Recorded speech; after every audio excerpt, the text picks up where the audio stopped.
వేల మందిని ప్రొఫెషనల్స్ గా మార్చిన ఇనోమాటిక్స్ తో మీరు కూడా మీ డ్రీమ్ కెరియర్ ని ఇప్పుడే స్టార్ట్ చేయండి. సెకండ్ సెమిస్టర్ అవగానే ఊరికెళ్ళి అమ్మతో 10 రోజులు ఉందాం అనుకుంటున్నా.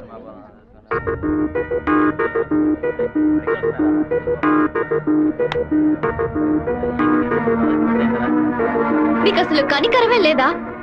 ఎందుకు నా వెంటబడి టార్చర్ పెడుతున్నావు? మావయ్య నన్ను అసలు ఎంత అసహ్యంగా చూశాడో. ఇన్ని రోజులు కన్న తల్లిలా చూసుకున్న నా అత్తయ్య నాతో మాట్లాడనుంది. ఇంకా నేను నిన్ను బాధపడడానికి రాలేదు, ఇంకెప్పుడు నీ వెంట పడనని చెప్పడానికే వచ్చాను.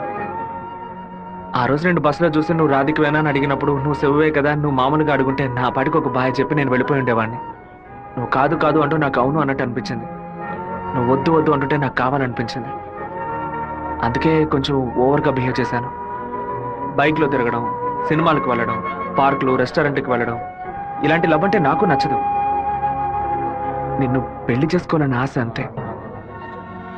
ఇవాళ నుంచి సరిగ్గా 6 నెలల తర్వాత ఒకే ఒకసారి 2 నిమిషాలు నేను కలవడానికి వస్తాను. నువ్వు సరే అంటే నేను పెళ్లి చేసుకుంటాను, వద్దు అంటే నా తలరాత అంతే అనుకుని వెళ్ళిపోతాను. ఒక మగాడి కష్టం వస్తే అది తన వరకే ఉంటుంది, కానీ ఒక అమ్మాయి కష్టం వస్తే అది తన కుటుంబాన్ని బాధిస్తుందని నాకు అర్థమైంది. నాకు ఒక తోడబుట్టిన చెల్లెలు ఉంది. ఒక ఆడదాని కష్టం ఏంటో నాకు తెలుసు.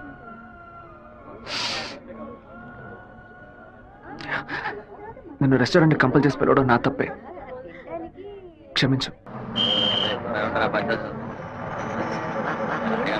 రాధిక, అమ్మా, మీ నాన్నగారు పోయి ఈ రోజుతో 10 ఏళ్లు పూర్తయ్యాయి. కానీ ఈ 10 ఏళ్ళు 10 నిమిషాల్లా గడిచిపోయాయి.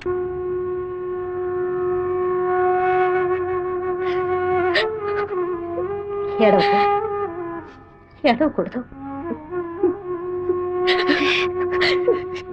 ఎందుకమ్మా ఏడుస్తున్నా? నా కొడుకు చచ్చిపోయాడురా. నువ్వు నాకు మనవరాలివి కాదమ్మా, మనవడివి. గుండెల నిండా ధైర్యంతో ఉండు, మనస్సుని రాయి చేసుకుని బతకాలమ్మా.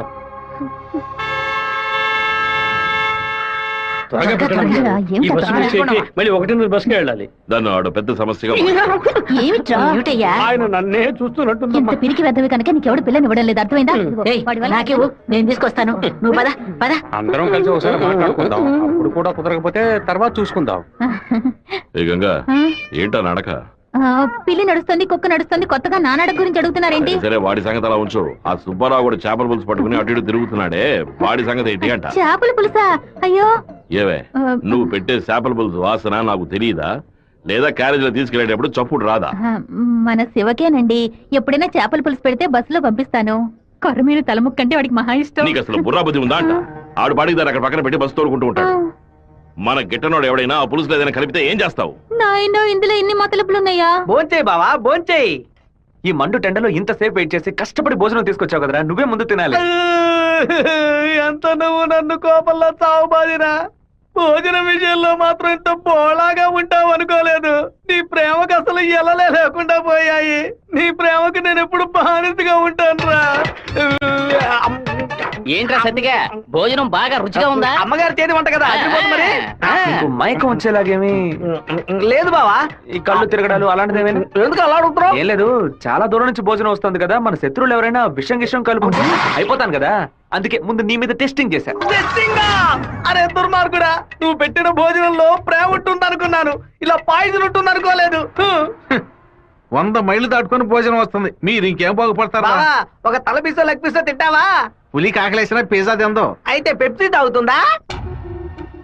కూడబెట్టిన డబ్బంతా పోగేసి స్థలం కొన్నానే. 7 లక్షలు నమ్ముకునే కదా మన భవిష్యత్తు ఉంది.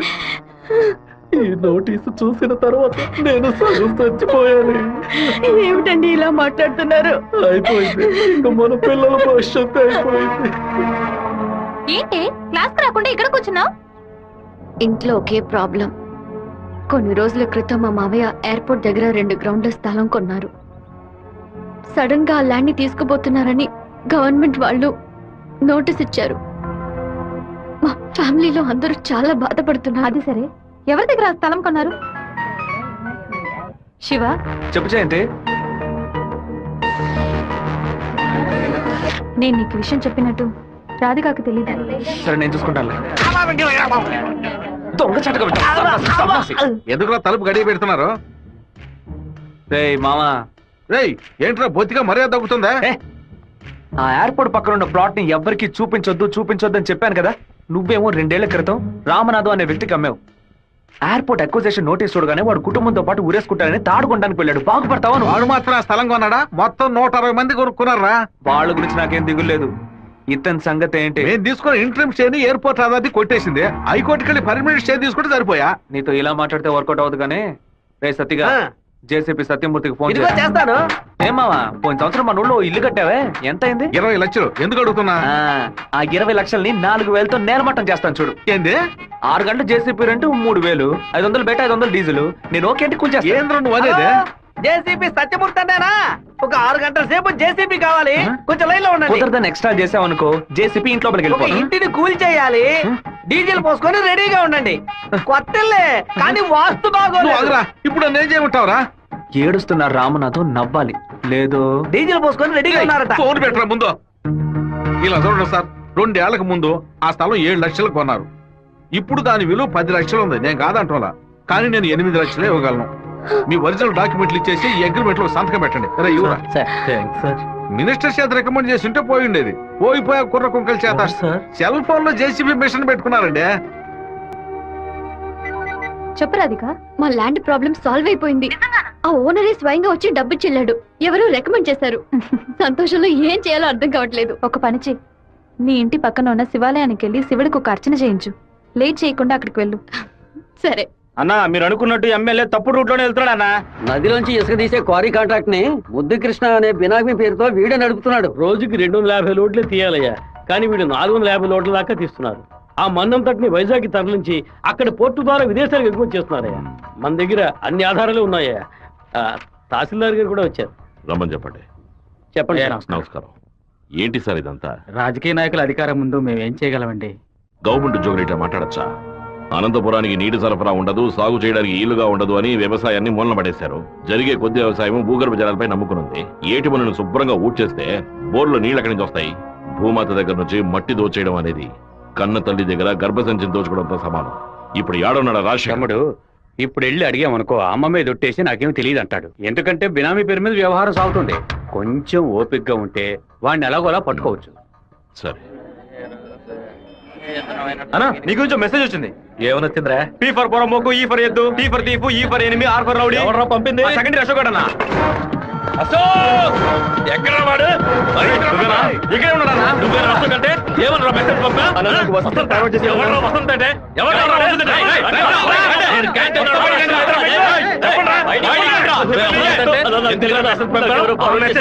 మార్వాడి చేసింది ఏ జయంతి, ఆ మెసేజ్ ని క్రియేట్ చేసింది నేనే. అందరి దగ్గర మొబైల్ చెక్ చేయండి. నిన్న క్యాంటీన్ లో పీటర్ మంజుని ర్యాగింగ్ చేశాడు కదా, ఆ కోపంలో మంజుకి మెసేజ్ పంపించాను. అది ఎవరికో ఫార్వర్డ్ చేసింది. ఇక్కడ ఉన్న వాళ్ళ ఇన్బాక్స్ లో మెసేజ్ కనుక ఉందంటే వాళ్ళ బట్టలు ఉడదీసి నడి రోడ్డులో ఉంటారు. చెప్పు జయంతి. చెప్పేట్రా? ఆ మెసేజ్ నాకు వెంటనే ఫార్వర్డ్ చేయి. నేను దాన్ని రాధికకు పంపిస్తాను. దాన్ని డిలీట్ చేయకుండా వాడికి చూపించమని చెప్పు. ఎవడరా ఈ నెంబర్? నాకేం తెలియదు. ఎవడరా నీకు పంపింది? శివ. ఏ, శివ పంపించాడు. డిలీట్ చేయొద్దు. ఎవడు శివ? మెసేజ్ పంపించిందన్నా. ఉమా, ఎవర్రా ఉమా? రేయ్, దీని మొబైల్ చెక్ చేయరా. పంపించింది మంజు అన్న. ఏయ్, ఎవరు పంపారా నీకు? రాధిక. అసలు మెసేజ్ నీకు ఎవరు పంపారా? ఫార్వర్డ్ మెసేజ్ ఎవరో నాకు తెలీదు. 9842465567. ఎవరి నెంబర్ ఇది? నాకు తెలీదు. ఏయ్, ఎవరి నెంబర్ ఇది? బాస్, నేనే బాస్. నేనే ఆ మెసేజ్ క్రియేట్ చేశాను. రేయ్, మీరందరూ వెళ్ళండి. వెళ్ళండి క్లాసులకు వెళ్ళండి. ఉండు, రావే. రా, నువ్వు వెళ్ళు.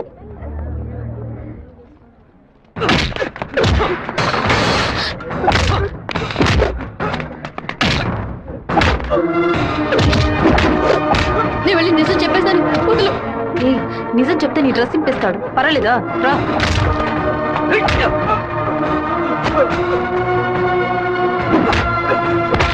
పీటర్ ఆగు ఆగు. పీటర్ నా మాట విను. ఇక మీద ఇలా జరగదు. అసలు ఇదెవడో తెలుసా నీకు?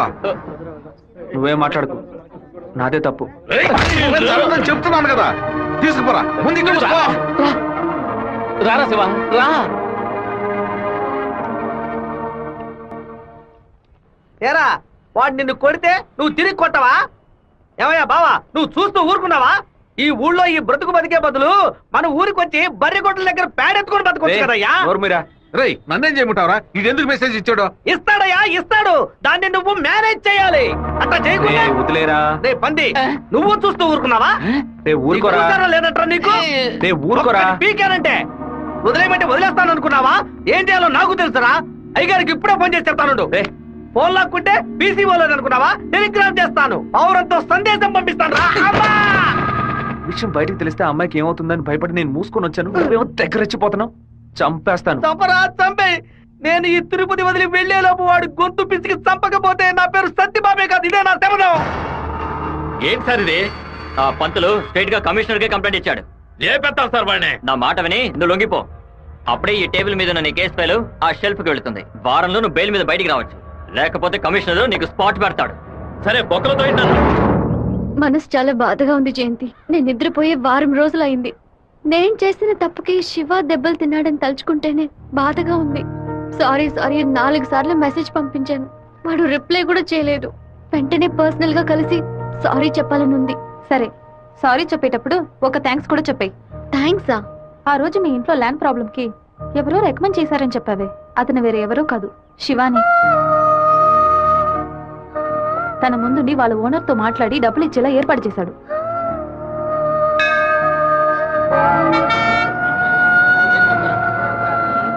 రాధిక, నమశివాయ నమశివాయ నమశివాయ. ఏంటి మూడోట్లో ఉన్నావు? అంతా మంచి మూడేలే. శివాకి సారీ చెప్పబోతున్నావనా? లేదు, ఓకే అని చెప్పబోతున్నాను. Hey, yes, I want to convey my love. లవ్వా? అవును. వాడి అప్రోచ్ నన్ను డిస్టర్బ్ చేసిన క్యారెక్టర్ నన్ను బాగా ఇంప్రెస్ చేసింది. వెంటనే శివతో చెప్పేయాలి. 6 months తర్వాతే శివ నిన్ను మీట్ అవుతాడని చాలా క్యాషువల్ గా చెప్పాడు. ఒకరోజు క్యాలెండర్ తీసి చూశాను. April 1st, fools day. Shiva ఎక్కడ మోసపోతాడని అనుకున్నాను. నువ్వు ఇంత త్వరగా మనసు మార్చుకుంటావని అనుకోలేదు. శివ, పీటర్ ఈ రోజు జైలు నుంచి వస్తున్నాడట. నువ్వు ఇక్కడ నుండి వెళ్ళిపో. మీరంతా పిరికి పండాలరా. వాడు నా దగ్గరికి రాడరా, ఆ ప్రొఫెసర్ దగ్గరికి వెళ్తాడు. ఆయన ఎందుకు అనవసరంగా వాడి మీద కంప్లైంట్ ఇచ్చాడు? ఒక్కడన్నా మగాడు అనిపించుకున్నాడే. కాలేజీలోకి ఏం జరుగుతుందో చూడు. సరే. రే, నువ్వు నిజంగానే మూడోట్లో ఉన్నావా, లేకపోతే మూడోట్లో ఉన్నట్టు నటిస్తున్నావా?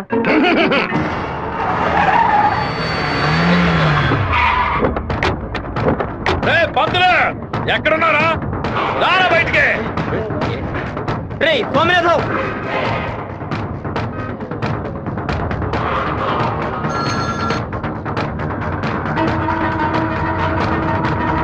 అన్నా వస్తున్నారన్నా. రే స్వామినారాయణ, నా మీద కంప్లైంట్ ఇస్తే నేను ఊరు వదిలి వెళ్ళిపోతాను అనుకున్నావా? ఈ కాలేజ్ ప్రిన్సిపల్ ఏనని అడగడు. ఆఫ్టర్ ఆల్ తెలుగు పంతులు నువ్వు నా మీద కంప్లైంట్ ఇస్తావా? నువ్వు బతిమలాడితే నేను వదిలేస్తాను అనుకున్నావా? నువ్వు పెద్ద స్పైవా? బ్రోకర్ పని చేస్తున్నావా? అంటే నువ్వు బ్రోకర్వా? ఏది చెప్పు. నేను ఒక బ్రోకర్ని. వద్దు బేట, వదిలే. వీడి వల్ల నేను 7 ఊసలు లెక్కెట్టాను సార్. మీరు వెళ్ళండి సార్. ఏది నువ్వు చెప్పు. నేను ఒక బ్రోకర్ని చెప్పు కదా. అయితే ఓ పని చేయి, అందరూ చూస్తుండగా ఆ బోర్డు మీద నేను ఒక బ్రోకర్ని అని రాసిరా. ఎల్రా వెళ్ళమన్నానా? క్షమాపణ వేడుకుంటాను. రాయొద్దండి. ఏడుతో పెట్టుకుంటావా? ఎందుకురా మొత్తం పోయిందే.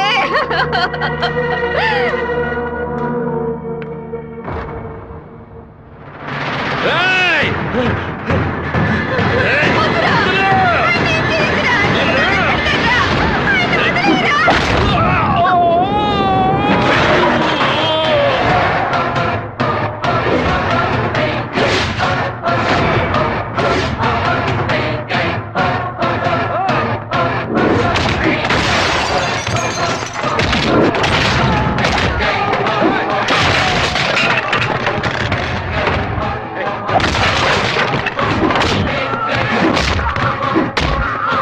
పోలీసులకు ఫోన్ చేద్దామా సార్?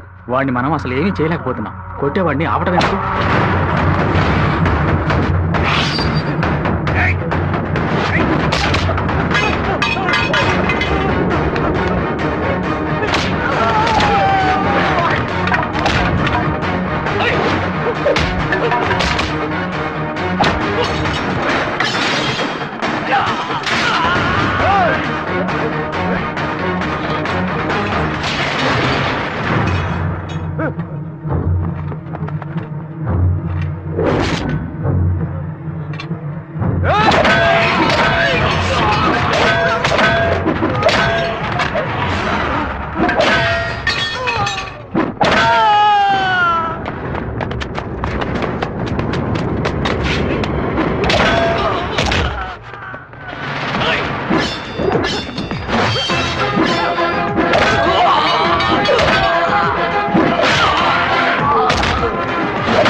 బాబు మీద చేసుకున్నావు తెలుసా?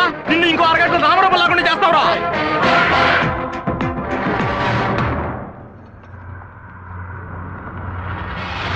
బాబు నువ్వు అక్కడి నుంచి వెళ్ళిపో. వాళ్ళు వచ్చారంటే నేను వదిలిపెట్టరు.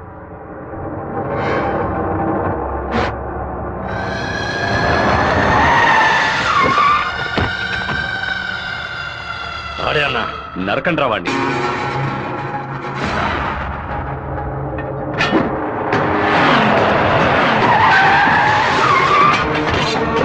వీరభద్రం అన్న. రే రే ఆగరా.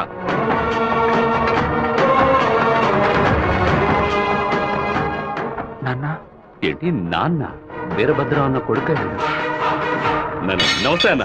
తప్పు జరిగిపోయింది, తెలియకుండా తప్పు జరిగిపోయింది. ఓబ్లేసు రౌడీలతో వచ్చావేంటి? ఏంటి గొడవ? ఈ మెంట్లోడన్నా ఏదో తెలియక మీ అబ్బాయితో గొడవ పెట్టుకున్నాడు. నన్ను కూడా ఇరికించేశాడన్నా. రేయ్, అన్న కాళ్ళ మీద పడి క్షమించమని. ఎవరితో పెట్టుకుంటున్నావో ఎదురుకుండా ఎవరి నించున్నారో చూసి మసలు పోవాలి. నా కొడుకేమన్నా జరిగిందో ముక్కలు ముక్కలుగా నరికి స్వర్ణముఖి నదిలో పారేస్తాను. వీడి తరఫున నేను క్షమాపణ అడుగుతున్నానన్నా. అరే కొండ్రా అందరూ. అన్న బాబు జోలికి ఒక్కడు కూడా రాడన్నా, అందుకు నేను గ్యారంటీ. మీరు బయలుదేరండి అన్నా, నేను చూసుకుంటాను. అన్నా ఏంటన్నా ఇంత పని చేశావు? ఏదో డబ్బులు కొరాడన్నా, తీరా చూస్తే వీరభద్రం గారు కొడుకన్నా. కొంచెం మిస్ అయి ఉంటే మా వాళ్ళ తల్లే కాదు నా తల కూడా నరికి పారేసి ఉండేవాడు. దయచేసి నన్ను నా వాళ్ళని ఈ మ్యాటర్లో మాత్రం ఇన్వాల్వ్ చేయదన్నా. నన్ను వదిలే అన్నా. 57వ సెల్లు. నా కళ మొత్తం చెదిరిపోతుంది అనుకోలేదు. వాడికి ఎంత కోపమా, ఎందుకన్నా మూర్ఖంగా బిహేవ్ చేశాడు. ఆ వీరభద్రం వాడి నాన్న తెలియదు. టెన్షన్ అవ్వదు, పెద్ద తప్పు చేశాడు. మెంటల్లా మాట్లాడుకో. నా ప్రేమ మొత్తం నా మనసులో దాచిపెట్టుకుంటాను. అతనికి ఏం చెప్పను. నా కళ కళ్ళైంది.